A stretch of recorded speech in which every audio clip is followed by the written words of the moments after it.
empty shell without your love. I see you in the face of every child. This is my body, but you are always in my heart, always in my mind. If I could choose again, there'd be no choice for me but you.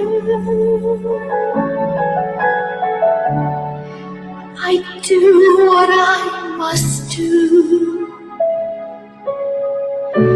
I'd even give my life for you.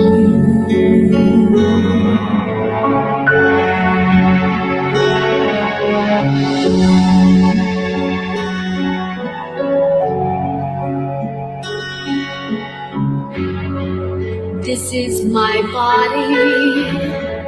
You cannot tell me what to do. It's not up to you. I will decide. This is my body, and I alone will choose.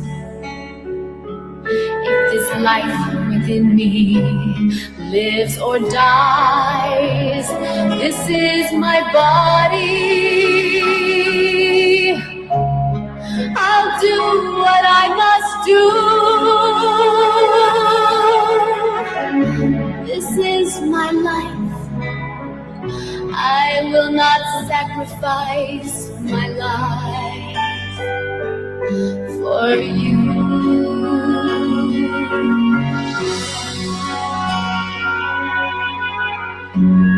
This is my body given up for you, that you might live eternally. This is my body, and thy will be done, not mine. Broken as the bread, crushed as the wine. This is my body. I do what I must do. I give my life a sacrifice of love for you.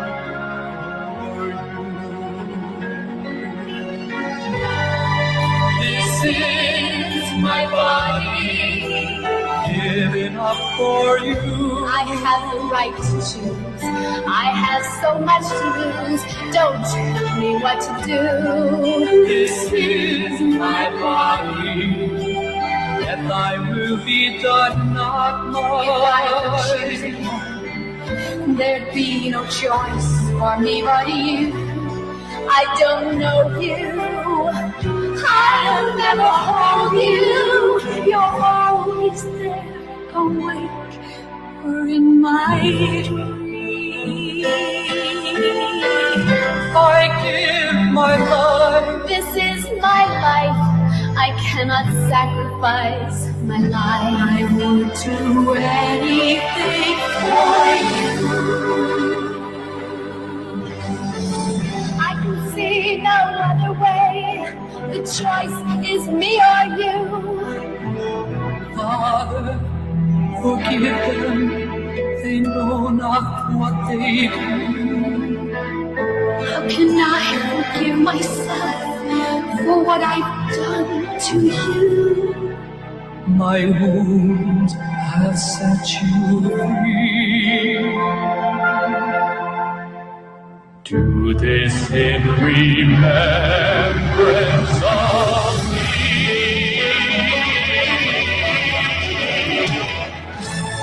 This is my body given up for you, that you might live eternally. This is my body, yet I will be done. Broken as a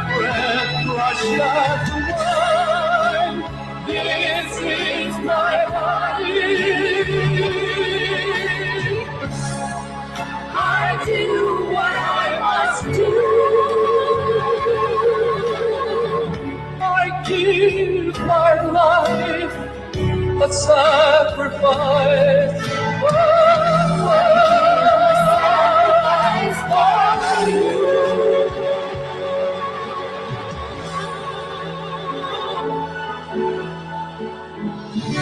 I give my life, I'll give my life a sacrifice.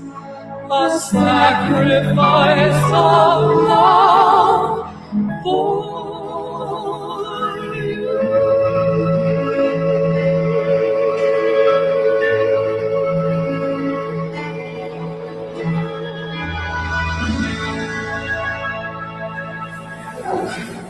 Would you like some more coffee? Sure.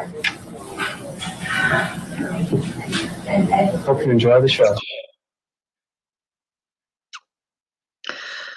Well, hello, this is Janet Morana, the Executive Director of Priests for Life. Welcome to Just Ask Janet.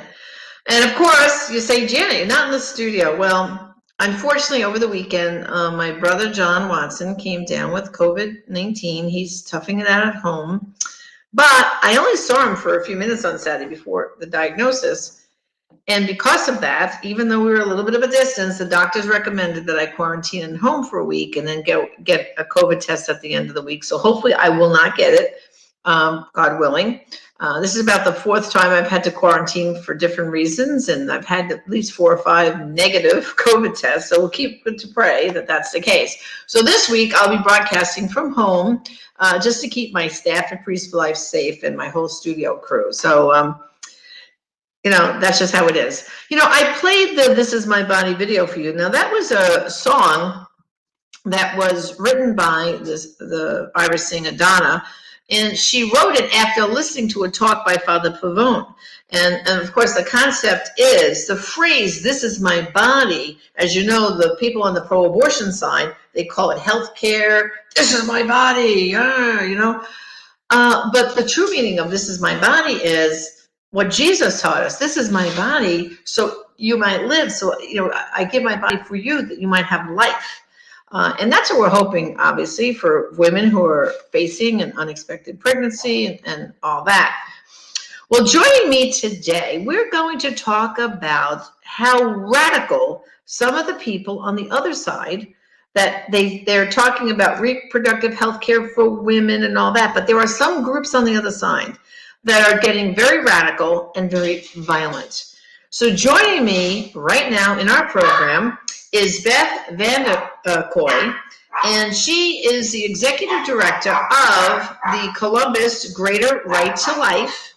And she was actually in the cathedral of St. Joseph's Cathedral up in Columbus on January 22nd when they had their Respect Life Mass, and of course after that she'll tell us exactly what happened. So Beth, welcome to the program, and please tell us what was happening.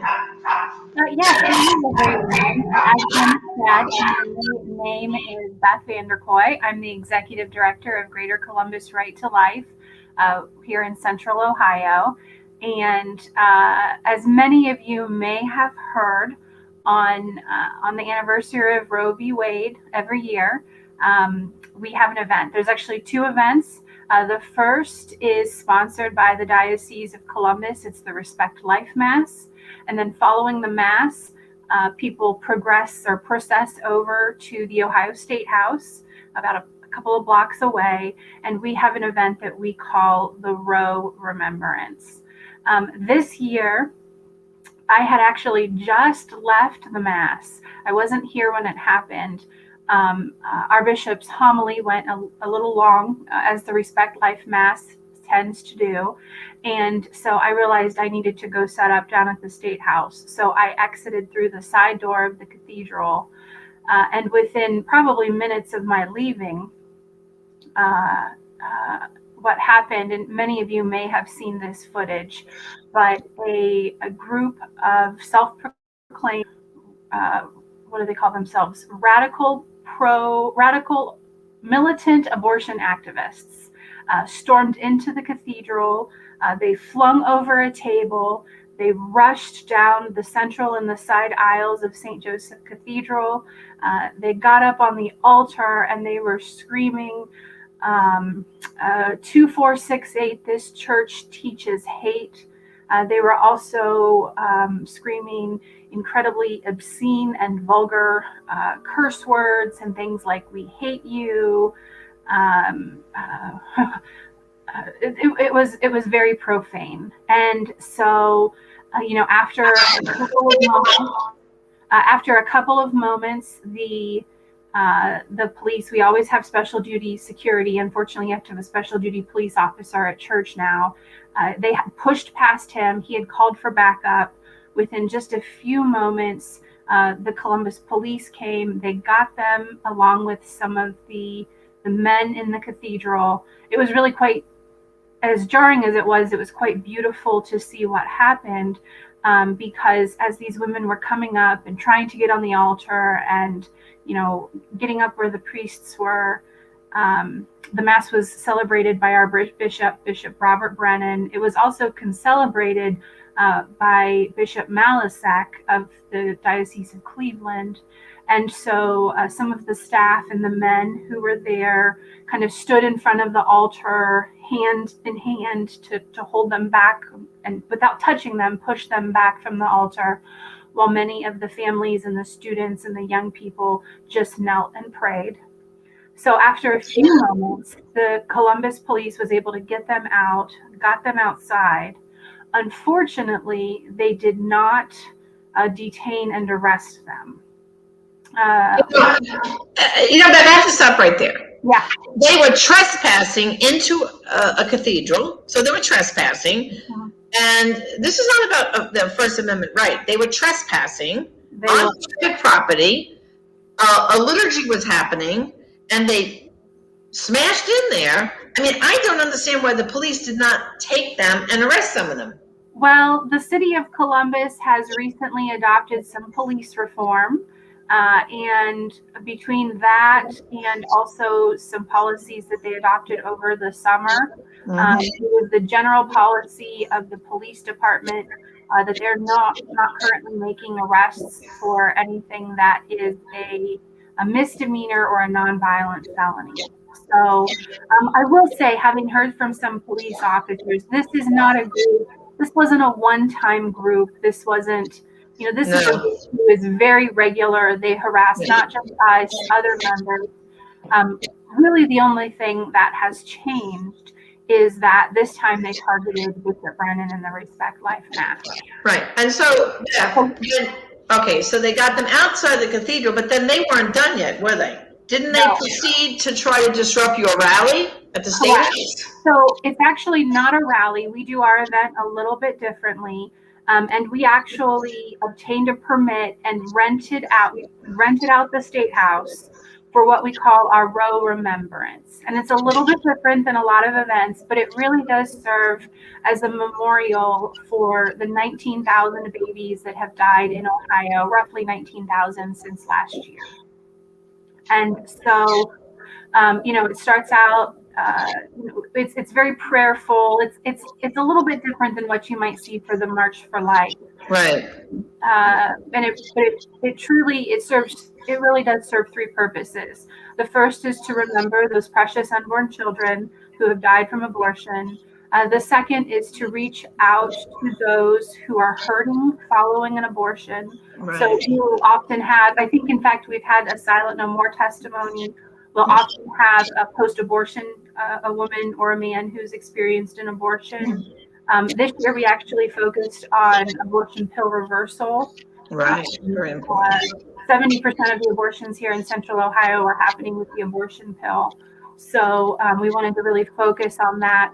And we've had a number of successful abortion pill reversals here in Central Ohio. So they came down. I saw the police cars as I was walking down to the courthouse. I saw the police cars. And so I immediately notified the event coordinator and the highway patrol. I said that I suspected I knew who it was. Usually, if we have protesters come to our events, I have kind of two general policies. If it's somebody who just wants to stand silently and respectfully and hold a sign, I let them. If it's someone who's disruptive, I ask them to leave. And that's true, by the way. Every once in a while, we'll get people who protest the way we do pro-life work. They want us to do it differently than how we are doing it. Or they're too Catholic, or whatever the case may be. And so I notified the troopers that I was fairly certain who it was, that it was a group that was known not just to me, but also to them. And that if that were the case, I wanted them removed.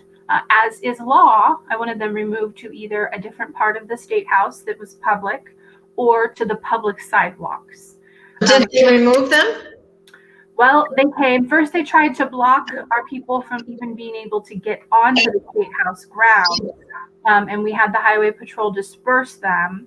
And then they started running through the crowd that was there, and I asked them to be removed. And they ultimately did not.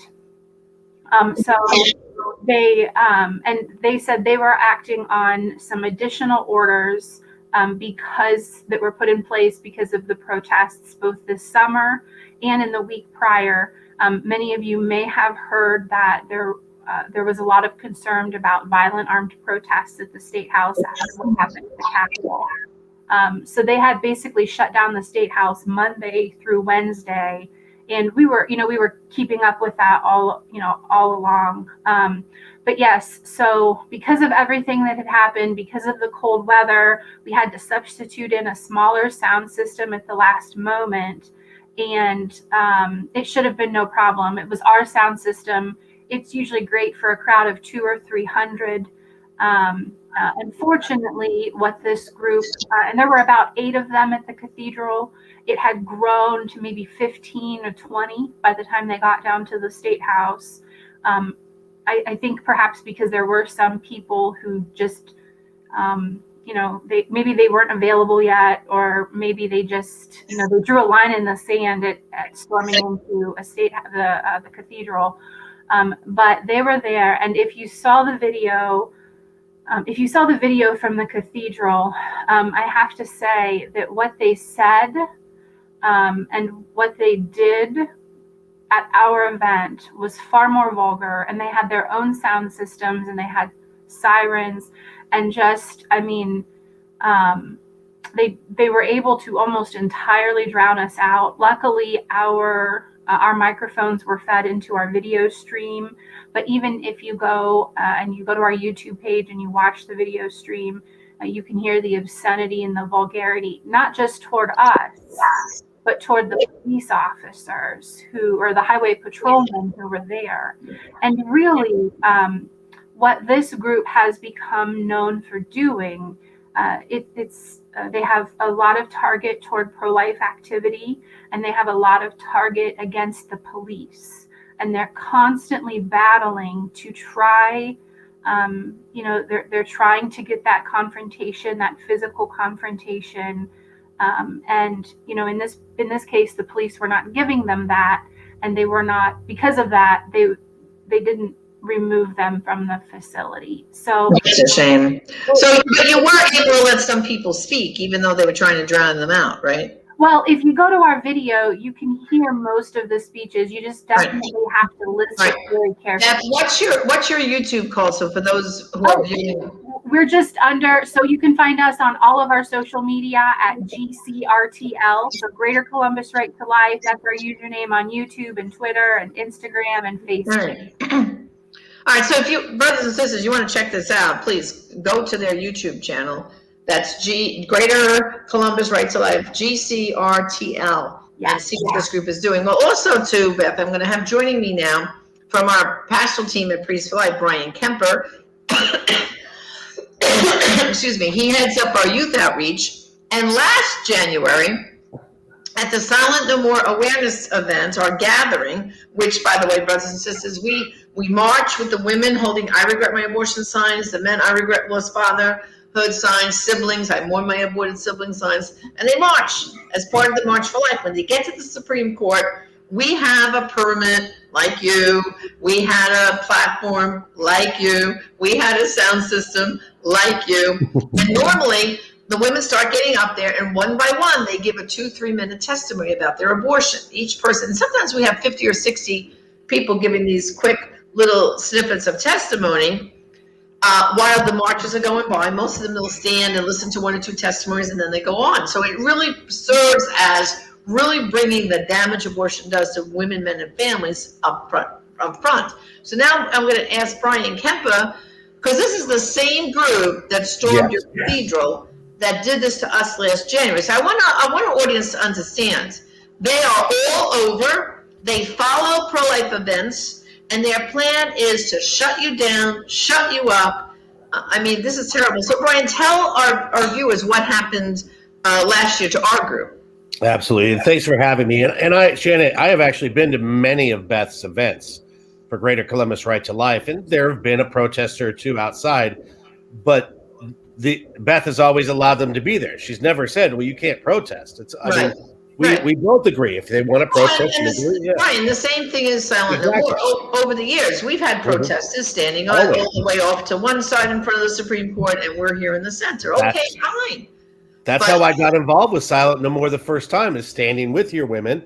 Well, there was protesters on one side, Silent No More on the other, and we kept it very peaceful. Well, this year, what they did this time. Now, can you picture this, brothers and sisters? Picture this. I'm the woman standing up. Some of these women, for the very first time, if they're going through healing and telling their families, they finally got the courage to share their testimony so that it would help others. So the woman is standing up there on the platform, and Brian, describe what happened.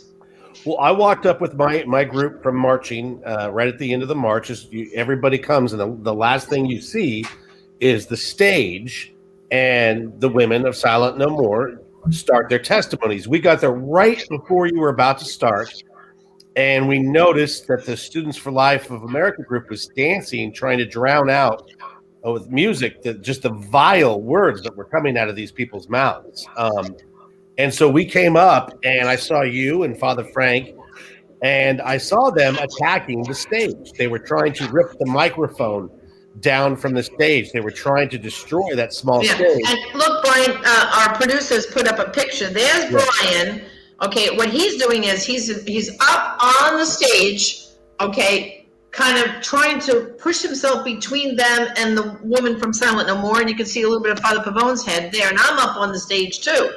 And they literally were screaming at the woman about to give her testimony. I mean, right, Brian? Disgusting things. Myself and our good friend Scott Thompson put ourselves in between this group of what they called themselves Team Abortion that day. They had foam fingers on, and they're screaming, and the one that's wearing the sunglasses and the hat, you can see behind me. Right. And I'm going to try to say this very carefully, basically reached down underneath and grabbed my private area and squeezed very hard twice, trying to get you to move. Because they were trying to get to the women and not allow the women. And I think, Janet, what blows my mind the most is these are women trying to shut down another woman from giving her experience, her testimony of what she went through.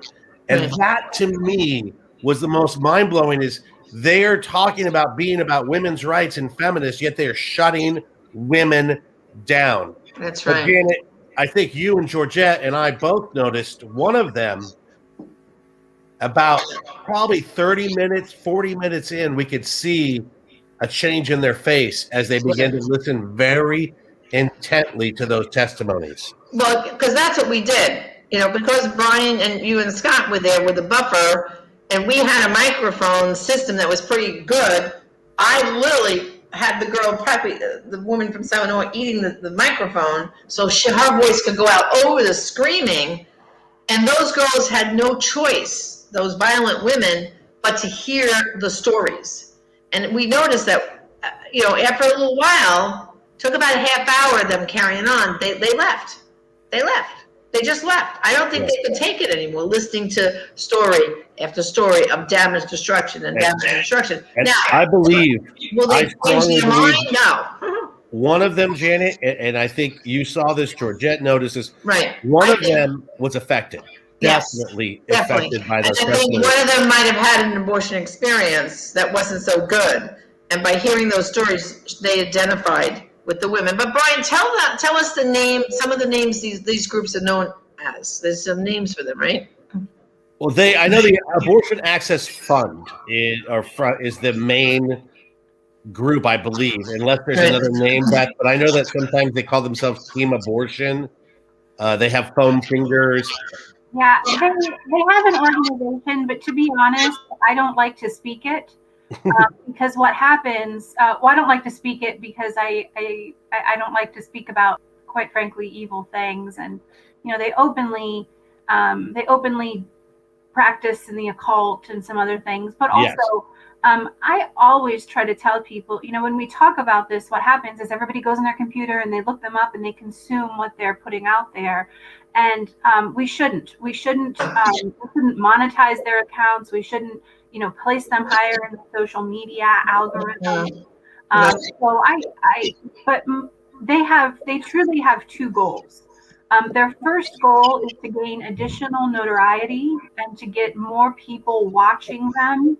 And watching their live stream. And then their second goal truly is to just terrorize people and keep them unable and unwilling and afraid to come back to church, to come back to pray at the clinic, to come back to do whatever. Right. So they clearly, after what they experienced with you guys, they brought their own sound systems to our event. And so that's how they were able to do it. So what I am telling everybody is, you've heard what they've done. You can go on and you can see our video, but don't seek them out. Don't consume it. That's what they want. Exactly. So basically, Beth, that's right. We don't want to seek them out. We don't want to look for them on Facebook. We don't want to find their things. But what I want people to understand is, as we're about to launch, as you know, in just a couple of weeks, another 40 Days for Life campaign, we have no guarantee that some of these groups are going to be out there, in front of the clinics trying to counter things, I've been dealing with them for 6 years. They're out there. They've attacked a priest before, didn't they? His arm in a car or something, Beth, and also a child. Yeah, I mean, we have so many stories. At one point she was these are not. Sometimes we have people in the pro-life movement that do their own thing, and we don't really embrace how they do it, right? There are people in the pro-life movement who have not always done things the way that should be done. And whenever that happens, all legitimate organizations are the first to say, this wasn't okay, this wasn't appropriate. That's right. This group, however, this is not some fringe group. The people who were storming the cathedral were regular volunteers and employees for groups like NARAL and Planned Parenthood. Mm-hmm. The lady who groped Brian is employed by the Ohio Abortion Access Fund. It goes by a different name, but she's employed by them. They do this constantly and all of the time. All of my volunteers have a story. We have stories about her coming up and, the students from one of our schools were out praying. The clinic wasn't even open, and the students were out praying, and she found out, and she came and was twerking on them, playing vulgar messaging, and asked a young man in middle school or early high school. She was asking him about his sexual experiences. I mean, they're. I will say, for those of you who have been to daily mass today or yesterday, the readings have really spoken to me. I'll just leave it at that. But I do know, we are working very closely. We have asked that charges be pressed for what happened to us. We're working through that. I do not speak for the bishop, but I understand that the diocese and the bishop's office are pursuing legal options. But I would just ask everybody to pray for those of us who are encountering them on a regular basis. Right. Pray for the bishop to do the right thing. And there's one more thing, by the way. So Ohio had, a lot of us have heard of the Religious Coalition for Reproductive Choice, right? This is Clergy for Abortion. On Friday, they released a letter that basically said We lament a lot of things, but we do not lament that this group momentarily disrupted a mass. And basically what they said is that if you are pro-life, you expect this, you deserve it, and we want it to keep happening. Terrible. One of their chants, Beth, they were saying Roe is the floor. Yeah. And by saying that, I believe what they're saying is we're not stopping it. We're not stopping at Roe. We are going to make abortion legal on demand without apology, funded by everyone, 100%. Like, they are not even kidding. They want to escalate this so much. Yeah. Listen, guys, it's time. We have to stop our discussion. Okay, we're just about out of time. So I want to just thank you both for coming forward and telling the story. And the reason why we're highlighting this, brothers and sisters, I don't expect you, to try to do anything to stop it, because it may not even be happening in your town. But there is an abortion clinic, I guaranteed, someplace where you live, and maybe you're going to be coming out with the 40 Days for Life people to pray. So this is just an awareness that these groups are out there. They want to disrupt. They want to cause havoc. So there's two things. Number one, keep praying. Pray for their conversion too. But also, two, have your cell phone ready. And if any group or person is trying to do something malicious while you're out peacefully praying, start your video on your cell phone and have someone else call 911 so you can get some police backup. You have to be aware of what's happening so that you can protect your group and have pictures to prove what's happening. So Brian and Beth, thank you for raising the awareness on this. And we just have to know that we're on the right side. We're on the side of the Lord. So we're going to continue to do what we're doing in a peaceful, prayerful way. So thank you for joining me this afternoon to raise awareness. God bless. God bless. Okay, well, brothers and sisters, that's all for us for now with Just Ask Janet. Tune in again tomorrow, where guess what? I'm having Father Pavone come on, and we're going to tell you all about the March for Life. We march virtually, and a lot of other things of what's happening in the pro-life movement this week, so you won't want to miss that. So stay tuned. For now, this is Janet Morana, Executive Director of Priests for Life. God bless.